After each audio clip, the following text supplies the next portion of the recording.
Hello बच्चों, first of all very very good morning to all of you. आइए बेटा start करते हैं आज की क्लास। आज हमारी सीए फाउंडेशन की चैप्टर नंबर हमारा 1 ही चल रहा है और यूनिट नंबर है हमारी 2। यानी यूनिट चैप्टर नंबर 1 के अंदर यूनिट नंबर 1 हम ऑलरेडी कर चुके हैं। आज बात करने वाले हैं किसकी, यूनिट नंबर 2 की, जो कि अकाउंटिंग प्रिंसिपल और कॉन्सेप्चुअल बेसिस है। यहाँ पर सबसे पहले बाय मिस्टेक चैप्टर नंबर 2 लिख दिया गया है। यहाँ पर जो चैप्टर नंबर है हमारा 1 और यूनिट नंबर 2। तो आइए जी शुरू करते हैं। तो देखो, सबसे पहले क्या है कि कुछ भी काम करने के लिए, कुछ भी गेम खेलने के लिए कुछ ना कुछ रूल्स का होना बहुत ज़रूरी है, अदरवाइज वहाँ पर प्रॉब्लम क्रिएट होना लाजमी है। जैसे कि आप क्रिकेट खेलते हैं तो बताओ, क्रिकेट खेलने के लिए कुछ रूल्स रेगुलेशंस है या नहीं। आप कबड्डी खेलते हैं, कुछ रूल्स और रेगुलेशन है या नहीं। आप मान लो कार चलाते हैं रोड पर, तो कार चलाने के लिए कुछ रूल्स और रेगुलेशंस हैं या नहीं। आप स्कूल जाते हैं, तो स्कूल जाने के कुछ ना कुछ रूल्स हैं या नहीं, कि यूनिफॉर्म में जाना पड़ेगा, टाइम पे जाना पड़ेगा। कॉलेजेस के भी कुछ ना कुछ रूल्स हैं जाने के आने की। यानी कि अगर आप देखें कि हर काम को करने के लिए यहाँ पर क्या है, हर काम को करने के लिए यहाँ पर रूल्स की ज़रूरत है। तो ठीक उसी तरीके से यहाँ पर अकाउंटिंग करने के लिए भी बेटा कुछ रूल्स दिए गए हैं, जो कि इस प्रकार हैं। आइए हम देखते हैं। तो सबसे पहला कॉन्सेप्ट आपके सामने यहीं पर है कि अकाउंटिंग प्रिंसिपल। अकाउंटिंग प्रिंसिपल्स क्या होते हैं? अकाउंटिंग करने के लिए जो हेल्प करते हैं, कुछ बेसिक फाउंडेशन है किसकी, जिसके ऊपर पूरी अकाउंटिंग खड़ी हुई है, वही तो हमारे प्रिंसिपल हुए। तो चलिए एक बार रीड करते हैं कि यहाँ क्या दे रखा है। Accounting principle refer basic norms, journal rules और अकाउंटिंग टू अवॉइड कंफ्यूजन। यानी कि अकाउंटिंग करने के लिए कुछ बेसिक नॉर्म्स, रूल्स दे रखे हैं, ठीक है जी, कुछ जिससे हम क्या करें, अपनी कंफ्यूजन अवॉइड करें। यानी कि जर्नल एंट्री करनी है तो कैसे करेंगे, इनकम रिकॉर्ड करनी है तो कैसे करेंगे, एक्सपेंस हुआ तो कहाँ रिकॉर्ड करेंगे, एसेट है तो कहाँ रिकॉर्ड करेंगे। तो इन सब के लिए क्या दे रखे हैं, कुछ रूल्स दे रखे हैं। वो रूल्स ही हमने पढ़ने हैं, वो रूल्स ही बेटा हमने यहाँ पर पढ़ने हैं, जिससे क्या हो, अकाउंटिंग करते वक्त कोई भी कंफ्यूजन क्रिएट ना रहे। और इससे क्या होगा, यूनिफॉर्मिटी आएगी, सब लोग एक जैसी अकाउंटिंग कर पाएंगे। जैसे कि मैं अपने तरीके से कर रहा हूं, तो मेरे को भी प्रॉफिट एंड लॉस औरों के कंपैरिजन में बनाना पड़ेगा। कोई थर्ड पार्टी बना रही है, उसको भी सेम बनाना पड़ेगा। आप बना रहे हैं, आपको भी सेम बनाना पड़ेगा, ताकि सब लोग एक जैसी अकाउंटिंग करें, ठीक है जी। उसके बाद यहाँ पर कुछ बातें दे रखी हैं कि भाई अकाउंटिंग प्रिंसिपल को हम वही मानेंगे जो कुछ कंडीशन सेटिस्फाइड करें। अब कुछ कंडीशन यहाँ पर क्या है, सबसे पहले क्या रखा है, they should be based on real assumption. मतलब अकाउंटिंग प्रिंसिपल वही होने चाहिए जो रियल बेस्ड अजम्पशन हो, मतलब काल्पनिक ना हो, मतलब रियलिटी से मैच करते हो, किसी भी तरह से क्या कहते हैं, क्या हो, रियल हो। मतलब ऐसे प्रिंसिपल जो एक्चुअल बेसिस पर होनी चाहिए, जो बिजनेस की एक्टिविटी से मेल खाते हों। उसके बाद क्या है, दे must be simple and explanatory. कहते हैं कि ये सिंपल होने चाहिए और अंडरस्टैंडेबल होने चाहिए। सिंपल का मतलब जिसको हर एक पर्सन समझ सके, और अंडरस्टैंडेबल का मतलब है जिसको आसानी से समझा जा सके हर कोई बंदा। तो ऐसे आप प्रिंसिपल होने चाहिए जिसको आप एक्सप्लेनेटरी भी कर सकें। और यहाँ पर क्या है कि भैया सिंपल सी बात दे रखी है कि भैया मुश्किल नहीं होने चाहिए। जैसे कि एग्जाम्पल के तौर पे यहाँ पे दे रखा है, कॉस्ट प्रिंसिपल कहता है कि सारी कॉस्ट को उनकी एक्चुअल कॉस्ट पे रिकॉर्ड करें, सारी एसेट को अपनी एक्चुअल कॉस्ट पर रिकॉर्ड करें। ये सारी चीज़ें यहाँ पर दे रखे। तो धीरे धीरे हम इन प्रिंसिपल के बारे में सीखेंगे। सबसे पहले बेसिक आपने देख ही लिया है यहाँ पर कि रियल अजम्पशन होना चाहिए, अंडरस्टैंडेबल होनी चाहिए और सिंपल होनी चाहिए। आइए जी आगे देखते हैं, आगे कैसे होनी चाहिए। दे मस्ट बी फॉलो कंसिस्टेंटली। मतलब अकाउंटिंग प्रिंसिपल वो होने चाहिए जो लगातार फॉलो हो।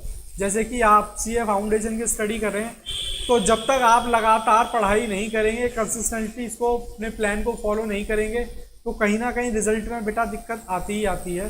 तो सेम उसी तरीके से प्रिंसिपल तो सब पे ही लगता है। तो कंसिस्टेंसी का मतलब है लगातार प्रिंसिपल फॉलो होते रहने चाहिए। उसके बाद है, जैसे कि यहाँ पर एग्जांपल भी दे रखा है कि अगर आपने डेप्रिसिएशन के लिए स्ट्रेट लाइन मेथड अपनाया है, तो हर साल वही मेथड आप क्या करें, अपनाएं। उसके बाद है, they should be able to reflect future prediction. मतलब प्रिंसिपल वो होने चाहिए जो फ्यूचर की प्रिडिक्शन करें, मतलब फ्यूचर के लिए कुछ देखने के लिए, कुछ एस्टिमेशन के लिए आप उसको क्या कर पाए, मतलब कर पाए। तो they should be able to reflect future prediction के लिए, जो भविष्य की होने वाली संभावनाओं के संकेत दे सके। जैसे कि भविष्य में आपको लॉस होने वाला है तो आप प्रोविजन बना सके। मान लो आपको कहीं ना कहीं आपकी कंपनी पर कोई किसी ने सूट कर दिया है, मतलब केस कर दिया है, तो आपको पता है कि वो केस हम हारने वाले हैं, तो हमें कितने पैसे देने पड़ेंगे, उसका आप क्या कहते हैं एक एस्टिमेशन बना सकें। तो इस चीज़ से रिलेटेड क्या है बेटा, यहाँ पर दे should be reflect future prediction के लिए होने चाहिए। मतलब ऐसे प्रिंसिपल होने चाहिए जो भविष्य के लिए अनुमान लगाया जा सके। जैसे कि आपको पता है यहाँ पर एग्जांपल दे रखा है, एक्रूअल प्रिंसिपल और मैचिंग प्रिंसिपल की मदद से हम आप जान सकते हैं कि कंपनी भविष्य में कितना रिवेन्यू होगा, कितना खर्चा होगा और कितना बजट होगा। ये सारी चीज़ें हम क्या कर पाए। ठीक है जी, यहाँ तक मुझे नहीं लगता कि कुछ भी दिक्कत है बच्चों को। आगे चलते हैं जी। फिर कहता है फिफ्थ, कहता है they should be informational to users. कहता है प्रिंसिपल ऐसे होने चाहिए जो इसके यूजर्स हैं, जो हमने पढ़े थे, ओनर, डेटर नहीं, क्रेडिटर, लेंडर, ठीक है ना, एम्प्लॉय, कस्टमर, उनके लिए क्या हो, इंफॉर्मेशन टू यूजर्स, मतलब जो यूजर्स हैं उनके लिए एक इंफॉर्मेशन का काम करे कि भैया ये प्रिंसिपल है, इसके अकॉर्डिंग काउंटिंग की गई है, तो वो हमें एक क्या मिले, वहां से एक इंफॉर्मेशन मिले। मतलब अकाउंटिंग प्रिंसिपल से बनी जानकारी यूजर जैसे इन्वेस्टर, बैंकर, गवर्नमेंट के लिए यूज करने लायक हो। जैसे कि एग्जाम्पल भी दे रखा है यहाँ पर, फाइनेंशियल स्टेटमेंट जो प्रिंसिपल आधारित होते हैं उन्हें देखकर कोई इन्वेस्टर अपना डिसीजन ले सकता है कि भैया ये जो प्रॉफिट एंड लॉस बनाया गया है अकॉर्डिंग टू प्रिंसिपल और रूल्स के नॉर्म्स के अकॉर्डिंग बनाया गया है, इसमें कितना प्रॉफिट है, वो माना जाता है कि कहीं ना कहीं वो ठीक ही है आफ्टर ऑडिट। तो वो क्या करे कि वो डिसीजन ले सके कि भैया एक कंपनी अच्छी है, इसमें हम पैसा इन्वेस्ट कर सकते हैं या नहीं। तो इससे रिलेटेड जो है क्या है, आप डिसीजन ले सकते हैं। एक बार इन सारे प्रिंसिपल को हम एक बार देख लेते हैं एक ही स्क्रीन पर। Accounting principle must be satisfy following condition, they should be based on real information, देख चुके हैं। दे मस्ट बी सिंपल और अंडरस्टैंडेबल होने चाहिए। They should be able to reflect future prediction होनी चाहिए। They should be information to user होनी चाहिए। और they must be follow consistently, मतलब कंसिस्टेंटली फॉलो होने चाहिए। ये नहीं कि एक बार आपने यूज़ किया फिर उसके बाद यूँ नहीं किया, पढ़ाई भी ऐसी ही करनी चाहिए। उसके बाद बेटा आगे बढ़ते हैं। आगे हमारा आगे का टॉपिक है अकाउंटिंग प्रिंसिपल। देखो अकाउंटिंग प्रिंसिपल दो टाइप के होते हैं, एक को तो हम बोलते हैं अकाउंटिंग कॉन्सेप्ट और दूसरे को बोलते हैं अकाउंटिंग कन्वेंशन। अकाउंटिंग प्रिंसिपल क्या होते हैं, अकाउंटिंग कन्वेंशंस क्या होते हैं, ये हम देखेंगे। कि अकाउंटिंग प्रिंसिपल हमारे दो पार्ट में डिवाइड करके, अकाउंटिंग कॉन्सेप्ट और अकाउंटिंग प्रिंसिपल। देखो कॉन्सेप्ट जो है, यहाँ पर जो कॉन्सेप्ट जो है वो बेसिकली अजम्पशन बेसिस पर होते हैं। जैसे कि मैं इनको कहता हूँ CAG। CAG का मतलब आपको याद करने के लिए, कंसिस्टेंटली कोई भी अजम्पशन है हम ये मान के चलते हैं कि भैया एक प्रिंसिपल एक बार लगाया है तो कंसिस्टेंटली उसको फॉलो हम करते रहेंगे। दूसरा कहता है एक्रूअल। एक्रूअल का मतलब होता है क्रेडिट बेसिस, मतलब एक्यूरेंस बेसिस।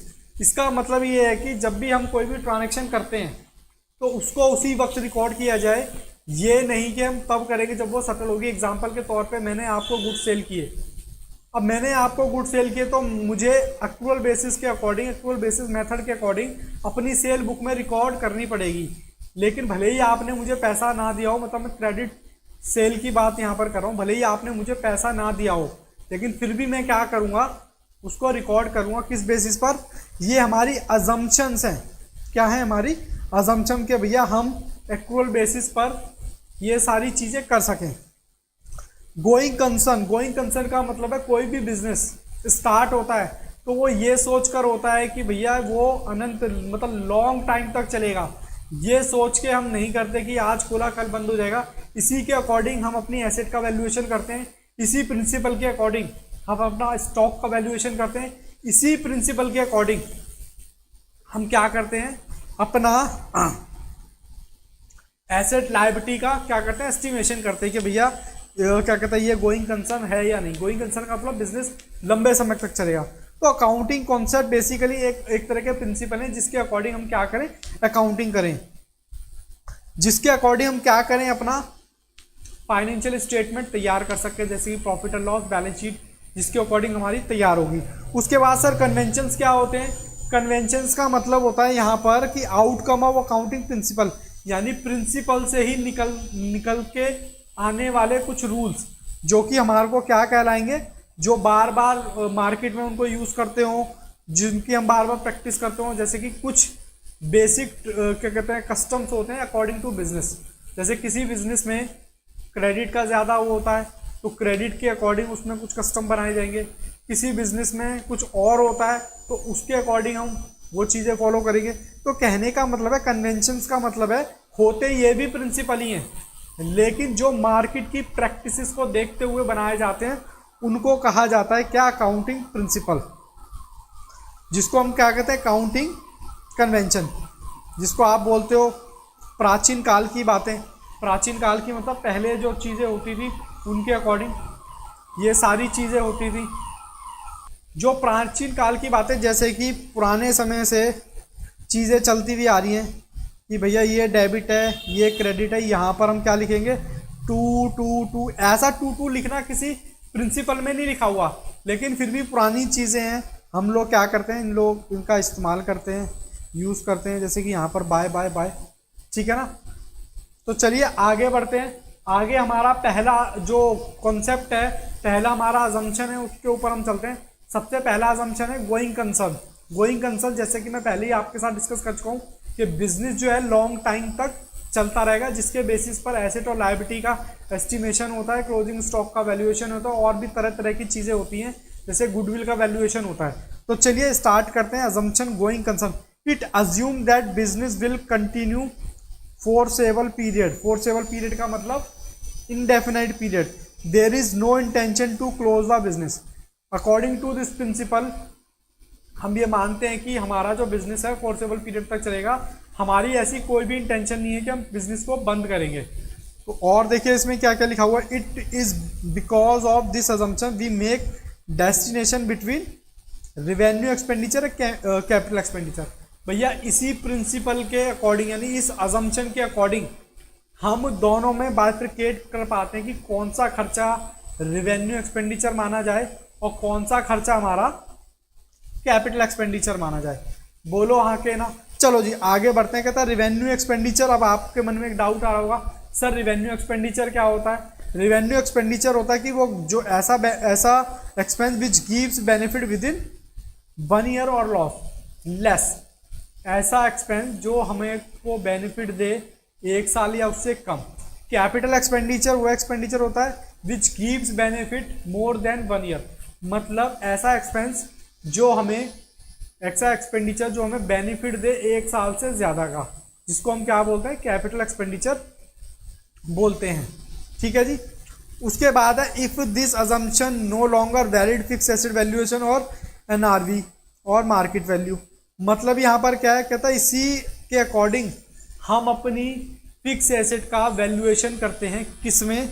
एनआरवी और मार्केट वैल्यू। नेट एनआरवी का मतलब यहाँ पर है, सॉरी एनआरवी नहीं, नेट रियलाइजेबल वैल्यू मतलब मार्केट वैल्यू। आप किस पर रिकॉर्ड करें? जिस पर खरीदी है उस पर, या ये जो मार्केट वैल्यू है एसेट की उस पर। तो जो होता है हम मार्केट वैल्यू पर करें, एक्चुअल पर करें, वो इसी एजम्पशन के अकॉर्डिंग होता है। अब यहाँ पर कुछ हिंदी में भी मैंने दे रखा है। कहता है गोइंग कंसर्न का सिद्धांत ये मानकर चलता है कि बिजनेस लगातार चलता रहेगा, उसे बंद करने के लिए कोई भी डाउट हमारा यहाँ पर नहीं है। एग्जाम्पल, एक कंपनी के पास ऑफिस मशीनरी इन्वेंट्री और स्टॉक है, स्टाफ। कंपनी हर साल मुनाफा कमा रही है, उसे बंद करने का कोई इरादा नहीं है। तो यहाँ पर क्या बताता है कि हमारा जो है अजम्पशन चलता रहेगा, गोइंग कंसर्न। ठीक है जी। उसके बाद अगला एग्जम्पशन की बात करते हैं, कंसिस्टेंटली। मतलब कोई भी प्रिंसिपल आप यूज़ कर रहे हो उसको लगातार आप क्या करोगे? उसको यूज़ करोगे। तो यहाँ पर एक बार देखते हैं, counting practice one selected adopted should be applied year after year. मतलब कोई भी प्रैक्टिस, कोई भी मेथड आप एक बार सेलेक्ट करेंगे तो उसको पूरे साल उसी को क्या करेंगे? अप्लाई करेंगे, मतलब लगातार उसी को फॉलो करेंगे। यहाँ पर हिंदी में भी दे रखा है, एक बार जब कोई अकाउंटिंग मेथड चुना जाता है तो हर साल उसे अपनाया जाना चाहिए। इससे क्या होता है, फाइनेंशियल स्टेटमेंट का कंपैरिजन करना आसान हो जाता है। जैसे कि मान लो मैं कुछ यहाँ पर आपको बना के दिखा देता हूँ। मान लो आपने साल ईयर 1 यहाँ पर एसएलएम लगाया, तो एसएलएम लगाया तो यहाँ पर भी आप एसएलएम लगाएंगे, यहाँ पर भी आप एसएलएम लगाएंगे, यहाँ पर भी एसएलएम लगाएंगे और यहाँ पर भी एसएलएम लगाएंगे। एसएलएम का मतलब straight line method, straight line method, straight line method.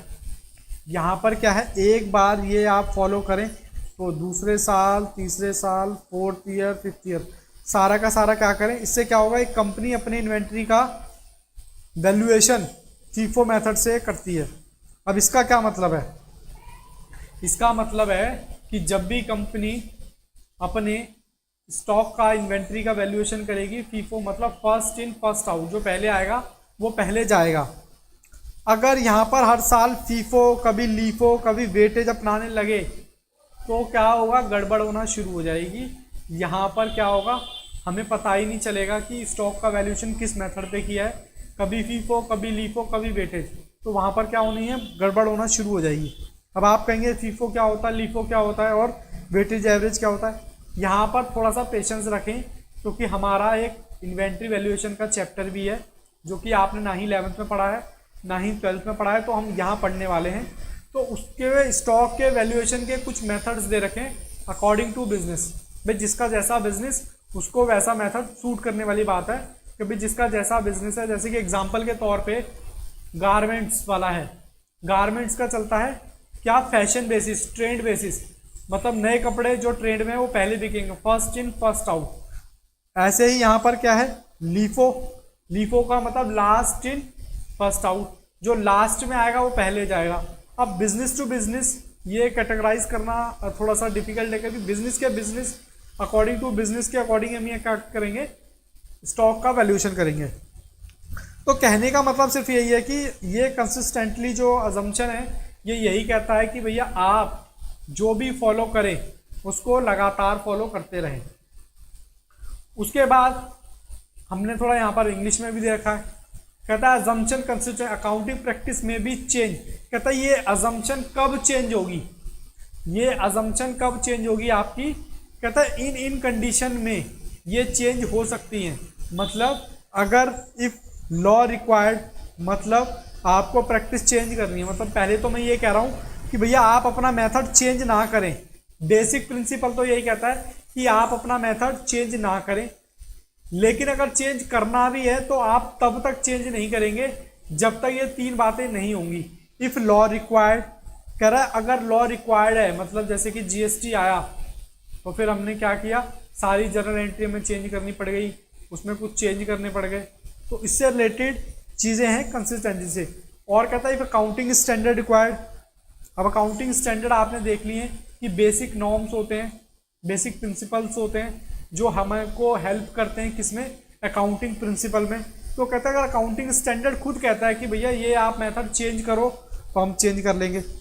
फिर तीसरी बात कहता है if better presentation of financial statement, मतलब कहता है कुछ चेंज करने से आप बेहतर रिजल्ट दे पाओ किस पर, फाइनेंशियल स्टेटमेंट पर, तो आप उसको क्या करो, चेंज कर लो।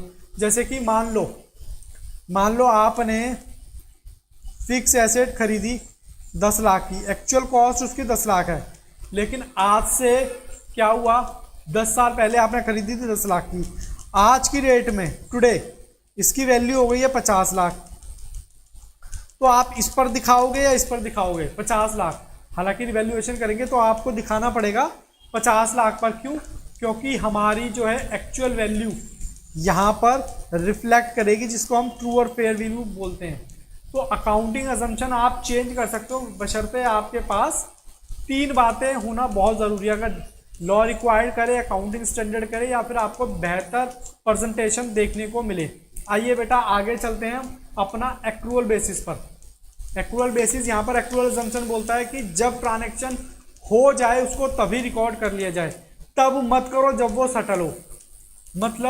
मतलब मैंने आपको गुड्स बेचे तो मैं क्या करूँ, उसको रिकॉर्ड कर लूँ, चाहे उधार पे बेचे हो, लेकिन पेमेंट बाद में मिलने वाली है, रिकॉर्ड में आज ही कर लूँगा। ठीक है जी, तो एक बार देख लेते हैं। कहता transaction recorded when it take place, not when the settlement of take place, मतलब कहता है कि ट्रांजेक्शन को तब रिकॉर्ड करो जब वो हो जाए, ना कि तब जब वो सेटल हो। तो यहाँ पर सीधा मतलब है लेन देन को उसके घटने की तिथि पर दर्ज किया जाए, चाहे नगद मिला हो या नहीं। एग्जाम्पल के तौर पे मान लो आपकी कंपनी में मार्च 2025 में एक सर्विस दी, लेकिन भुगतान कब हुआ? अप्रैल में। तो अक्रूवल कंसेप्ट के अकॉर्डिंग आप इसको रिकॉर्ड कब करोगे? मार्च के अंदर, ना कि अप्रैल में। बोलो इतनी बात समझ आई क्या? उसके बाद ये हमारी 3 अजम्पशंस हैं। अजम्पशंस के बाद हम देखेंगे प्रिंसिपल्स। प्रिंसिपल्स कैसे होते हैं उसको हम देखेंगे। जैसे कि 3 तो हमारी अजम्पशंस हो गई। CAG, अब कोई आपसे पूछे CAG क्या होता है, तो बेसिक प्रिंसिपल्स होते हैं, सॉरी बेसिक अजम्पशंस होती हैं। बेसिकली होती ये प्रिंसिपल ही हैं, लेकिन हमारी अजम्पशंस पर ये चलती रहती है कि हमारी ऐसी अजम्पशंस हैं कि भैया ये चलता रहेगा, तभी हम इसको कर पाएंगे। अब आगे करते हैं बेटा। आगे हमारा कौन सा प्रिंसिपल है? हमारा बिजनेस एंटिटी प्रिंसिपल है। बिजनेस एंटिटी प्रिंसिपल का मतलब क्या है? सिंपल भाषा में मालिक और बिजनेस दोनों अलग अलग होते हैं, मतलब ओनर अलग और उसका बिजनेस अलग। आपने कैपिटल लगाई बिजनेस में, ये है ओनर और ये है मान लो एक तरह का बिजनेस। तो इसने बिजनेस के अंदर पैसा लगाया, तो ये प्रिंसिपल कहता है कि हम जो अकाउंटिंग करते हैं वो बिजनेस की करते हैं, ना कि ओनर की। तो ये अलग है और ये पर्सन अलग है, यानी कि इनको सेपरेट समझा जाता है, जिसको कहा जाता है बिजनेस एंटिटी प्रिंसिपल। एक बार पढ़ते हैं। Business entity principle, business is considered to be separate from owner, यानी कि ओनर अलग, बिजनेस अलग। बिजनेस एंटिटी प्रिंसिपल के अनुसार बिजनेस और उसके ओनर को अलग अलग माना जाता है। बिजनेस की अकाउंटिंग इस तरह की जाती है जैसे वो अलग व्यक्ति हो। एग्जाम्पल के तौर पे ओनर ने बिजनेस में 1 लाख रुपए कैपिटल लगाए, तो बिजनेस क्या करता है? इसकी एंट्री करता है cash count debit to capital. हालांकि अभी हम देखेंगे आगे कि भैया ये एंट्री कैसे होती है, ठीक है ना। आगे हम देखेंगे कि ये इसमें बिजनेस को पैसा मिला और इसलिए बिजनेस के नज़रिए से ये कैपिटल है, जो कि भले ही मालिक को दे दी हो। तो कहने का मतलब है इसी प्रिंसिपल के अकॉर्डिंग हम क्या करते हैं? ड्राइंग की एंट्री करते हैं। अगर ओनर अपना कोई पर्सनल खर्चा करता है तो इसी प्रिंसिपल के अकॉर्डिंग उसको ड्राइंग में लेके आते हैं। तो बिजनेस एंटिटी प्रिंसिपल, बिजनेस अलग और ओनर अलग, ठीक है जी। आइए जी शुरू करते हैं आगे का पार्ट। हमने अब तक देखा बिजनेस एंटिटी प्रिंसिपल कि बिजनेस एंटिटी प्रिंसिपल क्या कहता है, बिजनेस अलग और ओनर अलग। अब आगे की बात करते हैं। अगला हमारा प्रिंसिपल है मनी मेजरमेंट प्रिंसिपल। ये प्रिंसिपल क्या कहता है? ये प्रिंसिपल कहता है कि हम अपनी बुक्स ऑफ अकाउंट में सिर्फ वही ट्रांजैक्शनों को रिकॉर्ड करेंगे जो कि मनी की टर्म्स में मेजर की जा सके। According to this principle we are record in the books of account only those transaction which can be measure in terms of money. देखते हैं यहाँ पे क्या लिखा है, आगे की चीजें देखते हैं। कहता है जी transaction and event that can be measure in money terms are recorded. कह रहा है हम सिर्फ उन्हीं चीज़ों को रिकॉर्ड करेंगे जिसको मनी के टर्म्स में रिकॉर्ड किया जा सके। आगे देखते हैं देसी भाषा में क्या लिखा हुआ है। कहता है मनी मेजरमेंट प्रिंसिपल के अकॉर्डिंग अकाउंटिंग में उन्हीं क्या कहते हैं इवेंट और ट्रांजैक्शनों को रिकॉर्ड किया जा सकता है जिसे मनी में मापा जा सके। एग्जाम्पल के तौर पे कंपनी के मैनेजर ने इस्तीफा दिया, यह एक बिजनेस के लिए बड़ा नुकसान है, लेकिन इसको मनी के टर्म्स में कैसे मेजर करें, कितना नुकसान है, इसको हम रिकॉर्ड नहीं कर सकते। लेकिन चूंकि इस घटना को पैसे में नहीं मापा जाता, इसलिए इसको पुस्तक में मतलब बुक्स में रिकॉर्ड नहीं करेंगे। उसके बाद अगला एग्जाम्पल है यहाँ पर एम्प्लॉय का मनोबल बहुत अच्छा है, मतलब कर्मचारी जो आपकी कंपनी है बहुत मोटिवेटेड है और वो एक बेहतरीन टीम है, पूरा ऑनेस्टी के साथ हार्ड वर्क के साथ काम करती है, लेकिन अब उसको मनी के टर्म्स में कैसे मेजर कर सकें, तो इस ट्रांजैक्शनों को भी बुक्स में रिकॉर्ड नहीं किया जा सकता। ठीक है जी, आगे बढ़ते हैं। आगे कहता है पीरियोडिसिटी प्रिंसिपल। पीरियोडिसिटी प्रिंसिपल क्या कहता है? ये प्रिंसिपल सिंपल सादा सा प्रिंसिपल है कि बिजनेस की लाइफ को छोटे छोटे पार्ट में आप डिवाइड कर दो, ताकि आपको पता चले कि आप कहाँ तक पहुँचे। जैसे कि आपकी लाइफ है, आपकी भी एक लाइफ है, उसको भी हमने मेज़र कर रखा है। सर कैसे मेज़र कर रखा है, कैसे डिवाइड कर रखा है? हमने बेटा डिवाइड कर रखा है उसको, जैसे कि आप पहले फर्स्ट क्लास में जाते हैं, फिर सेकंड क्लास में आते हैं, फिर थर्ड क्लास में आते हैं, ऐसे करते करते 9th 10th में आते हैं, उसके बाद 11th में आते हैं, उसके बाद 12th में आते हैं। तो ऐसे करते करते आपको पता है कि आपकी क्वालिफिकेशन धीरे धीरे कहाँ जा रही है। यानी कि आप उसको मेज़र कर सकते हो कि आपने अपनी पूरी लाइफ को, फिर आप क्या करोगे, 12th के बाद सीए करोगे, सीए के बाद जॉब करोगे, जॉब के बाद शादी, फिर एक्सेट्रा एक्सेट्रा एक्सेट्रा, यानी पूरी लाइफ को आपने छोटे छोटे पार्ट में डिवाइड किया है। ठीक यहाँ पर भी एक बिजनेसमैन क्या करना चाहता है, अपने बिजनेस का प्रॉफिट जानना चाहता है, तो वो किस टर्म का प्रॉफिट जानना चाहता है, क्वार्टरली जानना चाहता है, हाफ ईयरली जानना चाहता है, या फुल ईयरली जानना चाहता है। तो उसको हम क्या करते हैं, छोटे छोटे पार्ट में डिवाइड करते हैं। According to this principle we are divide into small parts of business life. तो चलिए इसमें क्या लिखा हुआ है, जो मैंने आपको बातें बताई वही सारी चीज़ें यहाँ पर लिखी हुई है। कहता है लाइफ ऑफ एन इंटरप्राइज, यानी कि business is broken into small periods. Okay, generally this period is 1 year. Generally ये पीरियड जो होता है 1 साल का होता है। इस सिद्धांत के अनुसार किसी भी बिजनेस की लाइफ को छोटे छोटे टाइम पीरियड्स में बांटा जाता है, जैसे महीना, क्वार्टरली और ईयरली। मान लीजिए आप एक ऑनलाइन स्टेशनरी शॉप है, नोटबुक वाले .com मान लेते हैं, पर अब आपने जनवरी 2025 से बिजनेस स्टार्ट किया और मार्च के बीच आपने ये किया, मतलब जनवरी में इतना, फरवरी में इतना, मार्च में था, कुल मिलाकर आपने इतने की ट्रांजैक्शन कर डाली। अब आपसे कोई पूछे फर्स्ट क्वार्टर में आपने क्या कमाया, तो आप बता सकते हैं भैया फर्स्ट क्वार्टर में हमने इतने की सेल करी और इतने की हमारी इनकम है और इतने हमारा क्या है, प्रॉफिट बनता है इस क्वार्टर का। तो बेटा जी आप इजीली चीज़ों को बता सकते हैं कि क्वार्टर में आपका कितना प्रॉफिट है। चलिए आगे बढ़ते हैं। आगे एक बहुत अच्छा कॉन्सेप्ट है एक्रूअल कॉन्सेप्ट, आप देख चुके हो, मतलब एक्रूअल, अजम्पशन, पीरियोडिसिटी और मैचिंग। मैचिंग के बारे में भी हमने शायद पढ़ा नहीं है, तो मैचिंग का हमें अभी पता भी नहीं है, तो मैचिंग के बारे में हम पहले मैचिंग कॉन्सेप्ट पढ़ लेते हैं। देखो जी मैचिंग कॉन्सेप्ट क्या कहता है। मैचिंग कॉन्सेप्ट सिंपल सी बात कहता है कि भाई जिस साल के खर्चे हैं उसको उसी साल की इनकम से राइट ऑफ करो। यानी कि मैं कह सकता हूं कि मान लो एक मशीन है, ये एक मशीन है, इसने क्या किया, ये 2025 चल रहा है, इसने कुछ प्रोडक्ट्स बनाए और कुछ प्रोडक्ट्स बना के इसने क्या किया, सेल किए। तो ये जो सेल है, ये जो सेल जो आपकी दे रखी है 2025 की सेल है, तो इस मशीन का कुछ ना कुछ बेटा डेप्रिसिएशन होगा। तो डेप्रिसिएशन क्या करेंगे, उसको इसी साल की सेल से या इसी साल की इनकम से राइट ऑफ किया जा सके। यानी कि मैचिंग प्रिंसिपल सिंपल सी बात कहता है, जिस साल का खर्चा है उसको बेटा उसी साल की इनकम से राइट ऑफ करें।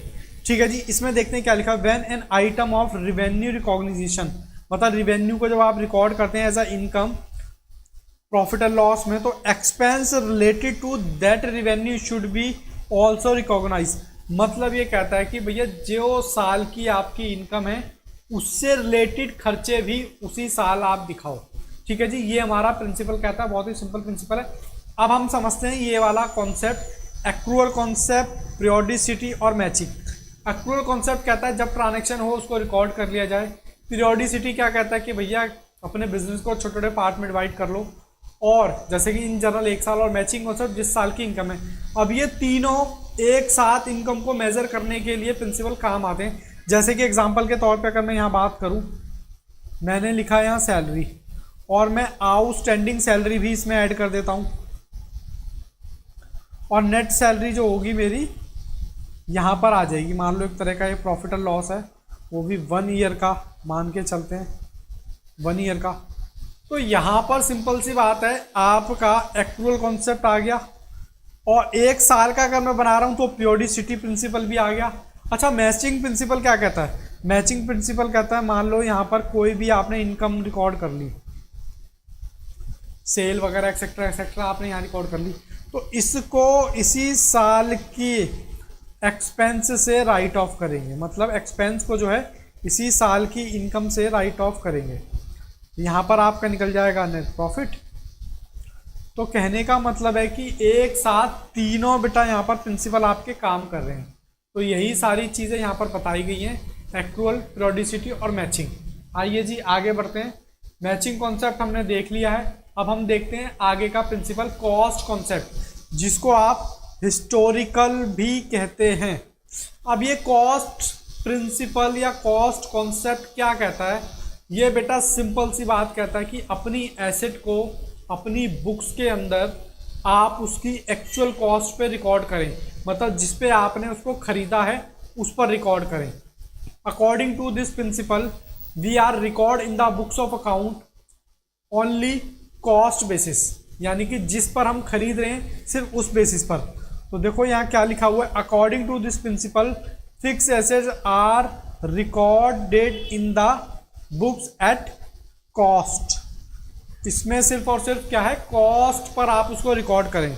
जैसे कि देसी भाषा में ही मैंने लिखा हुआ है कि बिजनेस में एसेट को मशीन, बिल्डिंग, कंप्यूटर खरीदता है तो उसे उसकी कीमत पर रिकॉर्ड किया जाता है जिस पर वो खरीदा गया है, ना कि उसकी मार्केट वैल्यू पर। मार्केट वैल्यू का तो वैसे भी बाद का रोल आता है, उस वैल्यू पर नहीं जिस वैल्यू पर हम उसको रिकॉर्ड करते हैं। तो देखो, ना ही आज की वैल्यू पर। मान लीजिए आपने एग्जाम्पल मैंने दे रखा है, अप्रैल 2023 में कंप्यूटर खरीदा था 50 में, अब मार्च में उसी कंप्यूटर की वैल्यू कितनी रह गई, 30 की, तो 2025 में रह गई ना।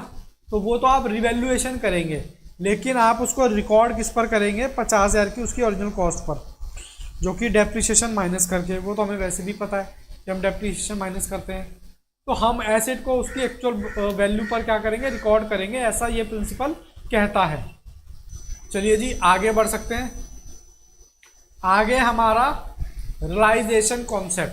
रियलाइजेशन कॉन्सेप्ट क्या कहता है? रियलाइजेशन कॉन्सेप्ट कहता है कि भैया हम अपनी एसेट को किस वैल्यू पर क्या कहते हैं दिखाएंगे।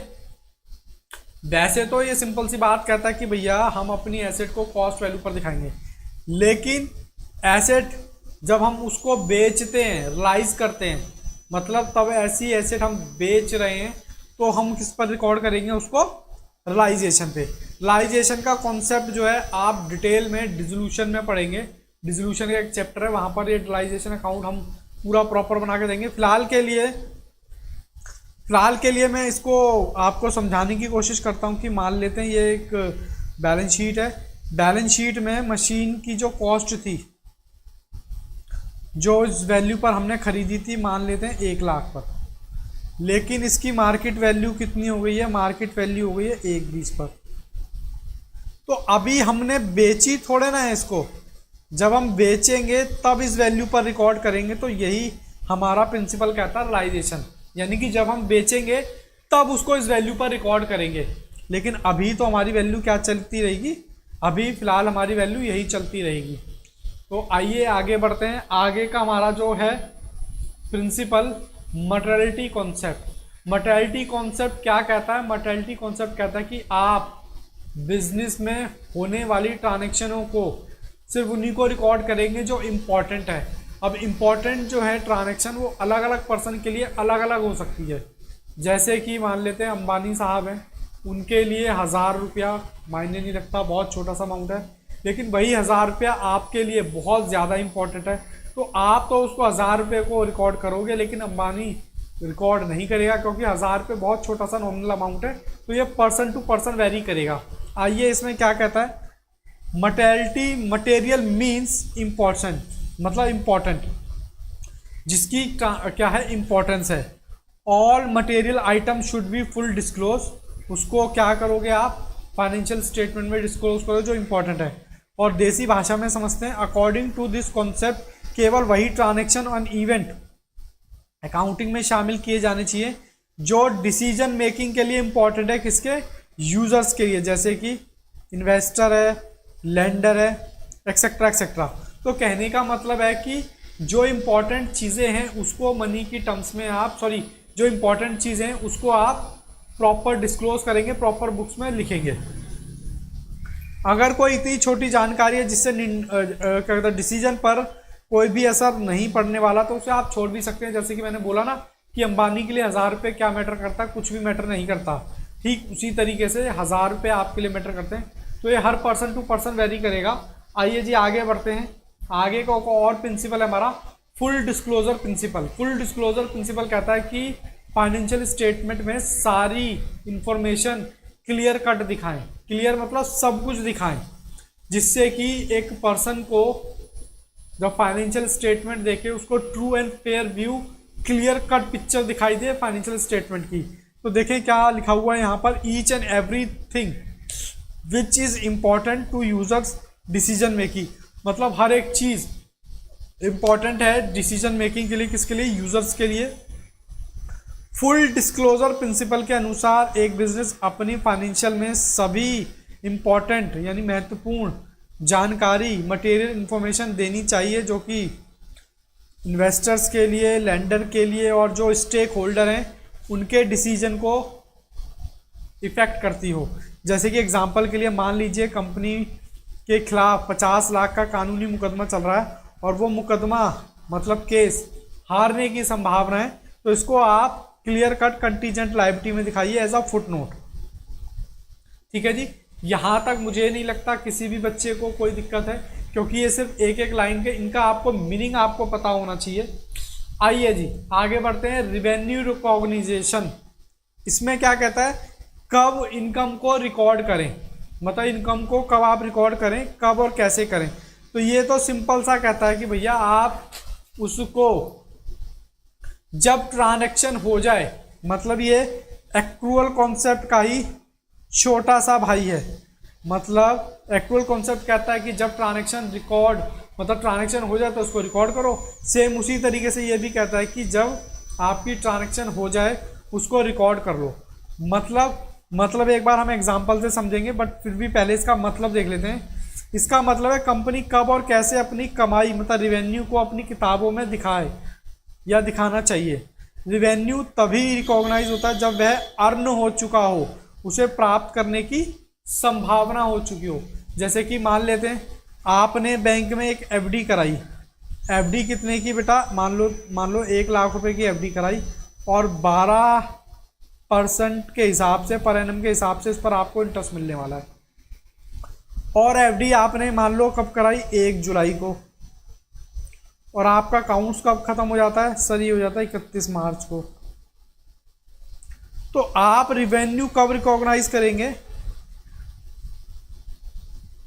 मान लेते हैं यहां तक हमारा चल जाता है। और हमारा जो इंटरेस्ट है मतलब हमने 1 जुलाई को कराई है, तो मान लेते हैं 1 जुलाई को ही हमें पूरे के पूरे साल का इंटरेस्ट मिलेगा। यानी कि जब इस डेट पर हम आएंगे, इस डेट पर हमें क्या मिलेगा, इंटरेस्ट मिलेगा। लेकिन ये रिवेन्यू रिकॉग्नाइज कहता है कि भैया जब आपका इतना टाइम बीत गया है तो आप इसको रिकॉर्ड कर सकते हो, चाहे भले ही आपको मिला ना हो। जैसे कि हम एक्रूअल कॉन्सेप्ट में भी पढ़ते हैं ना कि ट्रांजैक्शन हो गई, सेल हो गई, चाहे पैसा मिला हो ना मिला हो उसको रिकॉर्ड कर लो। तो सेम प्रिंसिपल ये भी वही बात कहता है। मैंने बोला ना इसका छोटा भाई है कि अगर आपको यहाँ पर पूरा साल बीत गया लेकिन इंटरेस्ट जो है आपको इंटरेस्ट जो है वो इस डेट पर मिलने वाला है, लेकिन क्या हुआ, आप रिवेन्यू को इंटरेस्ट को रिकॉर्ड कर सकते हैं यहाँ से लेकर यहाँ तक 31 मार्च तक। यानी इतना एक्रू हो गया, इतना आपका इंटरेस्ट क्या हो गया, जनरेट हो गया। ठीक है जी, चलिए जी आगे बढ़ते हैं। अपना आगे जो प्रिंसिपल है ड्यूअल आस्पेक्ट। ड्यूअल आस्पेक्ट बहुत ही सिंपल सी बात कहता है, every transaction have 2 effect, first one debit, second one credit. मतलब हर एक ट्रांजैक्शन का बिजनेस के अंदर डबल इफेक्ट पड़ता है, एक को हम कहते हैं डेबिट, एक को हम कहते हैं क्रेडिट। तो इसमें ज़्यादा इतना समझने का नहीं है। एवरी ट्रांजैक्शन है 2 आस्पेक्ट डेबिट एंड क्रेडिट, यानी हर एक ट्रांजैक्शन का डबल इम्पैक्ट पड़ता है, वही हमने बेटा यहाँ पर देखना है। और एक हमारी इक्वेशन बनती है, आगे भी हम देखेंगे। तो मैं इस क्लास में इतना ही रखता हूँ, आगे की क्लास में मैं इसके प्रैक्टिकल क्वेश्चंस आपको कराऊंगा। तब तक के लिए all the best, take care, goodbye and bye bye. फिर भी अगर आपको कोई दिक्कत है तो आप बेटा कमेंट बॉक्स में मुझे डाल सकते हैं। और सबसे अच्छी चीज़ यहाँ पर आप अपनी क्वेरी कमेंट बॉक्स में डाल सकते हैं। Thank you.